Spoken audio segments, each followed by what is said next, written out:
നമസ്തേ. KSRTC ബസ്സുകളിലെ സൗജന്യ യാത്രാ പദ്ധതിയെ ചൊല്ലിയുള്ള വിവാദം കൂടുതൽ കടുക്കുകയാണ്. ഗതാഗത മന്ത്രി സി.പി. ജോണിന്റെ പരാമർശം സ്ത്രീകളെ അപമാനിക്കുന്നതാണെന്ന് ആരോപിച്ചുകൊണ്ട് മഹിളാ മോർച്ച തിരുവനന്തപുരം സിറ്റി ജില്ലാ കമ്മിറ്റിയുടെ നേതൃത്വത്തിൽ കഴിഞ്ഞ ദിവസം മന്ത്രിയുടെ ഔദ്യോഗിക വസതിയിലേക്ക് പ്രതിഷേധ മാർച്ച് സംഘടിപ്പിച്ചിരുന്നു. ഈ പ്രതിഷേധത്തിനിടെ വനിതാ പ്രവർത്തകരെ അപമാനിക്കുന്ന തരത്തിലുള്ള വാക്കുകളും പ്രവൃത്തികളും ഉണ്ടായെന്ന ആരോപണങ്ങളും ഉയർന്നിട്ടുണ്ട്. ഇതിന്റെ വിഷ്വൽസ് നമ്മൾ തത്തുമൈ ന്യൂസ് പുറത്തുവിട്ടിരുന്നു. ആരോപണമല്ല, അത് ശരിവെക്കുന്ന തരത്തിലുള്ള വിഷ്വൽസ് തന്നെയാണ് പുറത്തു വന്നിട്ടുള്ളത്. അപ്പോൾ ഇത്തരത്തിൽ ഈ വിഷയത്തിൽ മഹിളാ മോർച്ച നേതാവും നഗരസഭ മരാമത്ത് കാര്യം സ്ഥിരസമിതി ചെയർപേഴ്സണുമായിട്ടുള്ള മഞ്ജു GS നമ്മൾ തത്തുമൈ ന്യൂസിനോട് പ്രതികരിച്ചിട്ടുണ്ട്. ആ പ്രതികരണം കാണാം.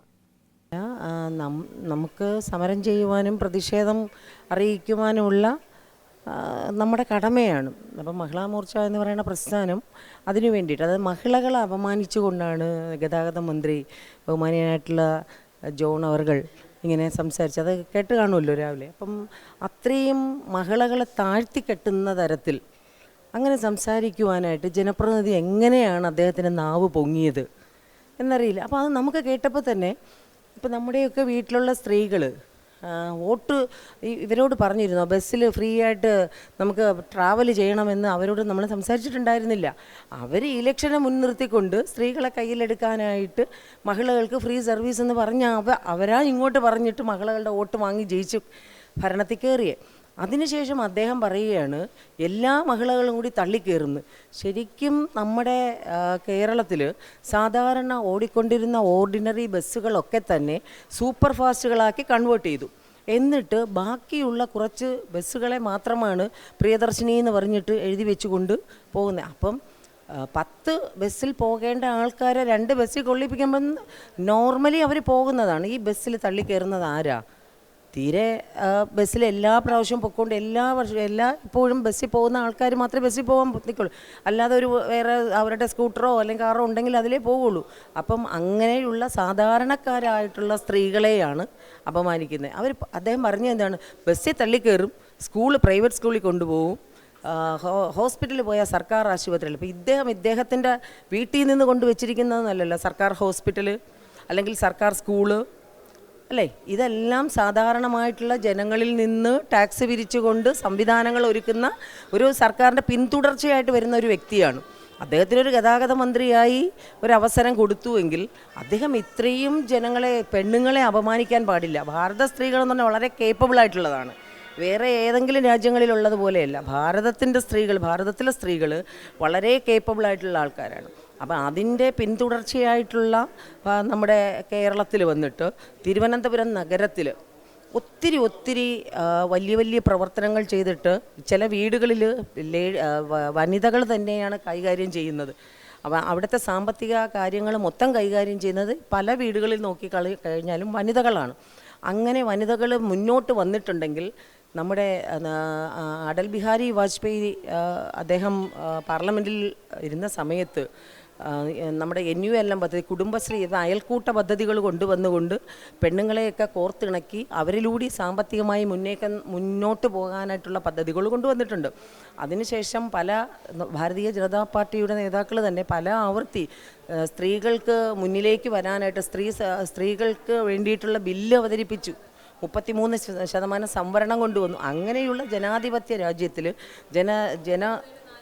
നാരീശക്തി അത് ശരിക്കും പറഞ്ഞു കഴിഞ്ഞാൽ ഇനി വരുന്ന 2029 ഇലക്ഷന് വനിതകൾക്ക് കൂടുതൽ പ്രാമുഖ്യം കൊടുത്തുകൊണ്ട് 33% സംവരണം പാർലമെൻറ്റിലും അതുപോലെ അസംബ്ലികളിലും വേണം എന്ന് വെച്ചുകൊണ്ടാണ് ഇങ്ങനെ 2026 ഒരു ബില്ല് വന്നപ്പോൾ ഇന്ത്യ മുന്നണിയിൽ കോൺഗ്രസ് നേതൃത്വം കൊടുത്തുകൊണ്ട് ആ ബില്ലിനെ എതിർത്തത്. അവിടെ വനിതകളെ ചവിട്ടിത്താഴ്ത്തിയിട്ടുണ്ട്.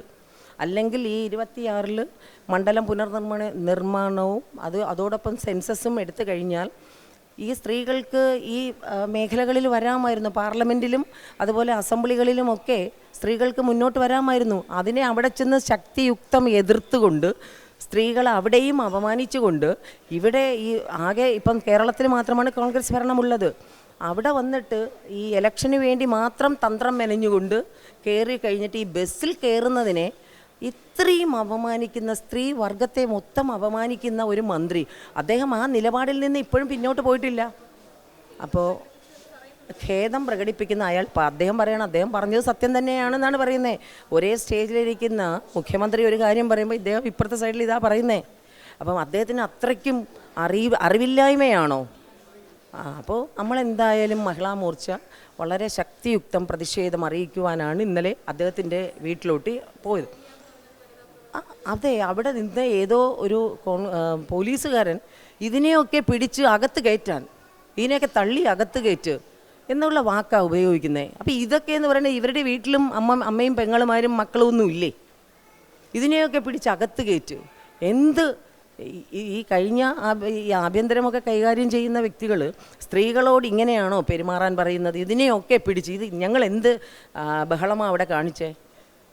ഞങ്ങളുടെ ഒരു പ്രതിഷേധം അറിയിക്കുക എന്നുള്ളത് മാത്രമാണ്. ആ പ്രതിഷേധം അറിയിക്കുന്നതോടൊപ്പം പോകുന്നത് കുറച്ച് സ്ത്രീകളാണ്. അതിലും ഏറ്റവും മുന്നിൽ നിൽക്കുന്ന സ്ത്രീകൾ മാത്രമേ വിളിച്ചിട്ടുണ്ടായിരുന്നുള്ളൂ. ഒരു പ്രതിഷേധം അറിയിക്കുക, ഇദ്ദേഹം പറഞ്ഞതിനെ പിൻവലിക്കണം, അങ്ങനെ അതിനു വേണ്ടിയിട്ട്. അപ്പോൾ പോകുന്ന സമയത്ത് ഇതിനെയൊക്കെ പിടിച്ച് അകത്ത് കയറ്റ് അങ്ങനെയൊക്കെ സംസാരിക്കാനായിട്ട് ഈ പോലീസുകാർക്ക് ആരെയാ നിർദ്ദേശം കൊടുത്ത് വിടുന്നേ? അപ്പോൾ അതിനെതിരെയാണ് ഞങ്ങൾ ഇനിയും ആ മഹിളാ മോർച്ചയുടെ പ്രതിഷേധം ഇനിയും നീണ്ടു നിൽക്കും. അദ്ദേഹം എന്താണ് അദ്ദേഹത്തിന് പറയാനുള്ളത് എന്ന് നമുക്കറിയണം.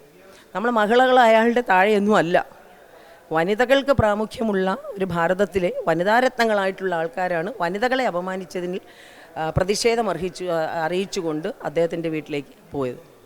അപ്പോൾ ഈ ഒരു തരം പ്രവർത്തനം ഞങ്ങൾക്ക് സഹിക്കാൻ പറ്റുന്നതല്ല. മഹിളകൾ അതിനു വേണ്ടിയിട്ട് മുന്നോട്ട് ഇറങ്ങുക തന്നെ ചെയ്യും.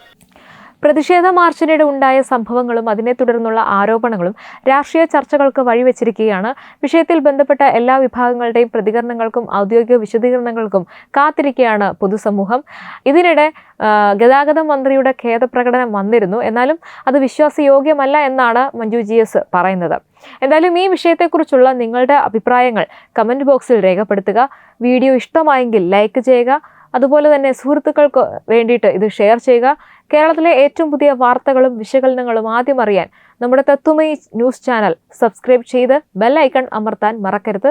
Web desk Tatwamayi news.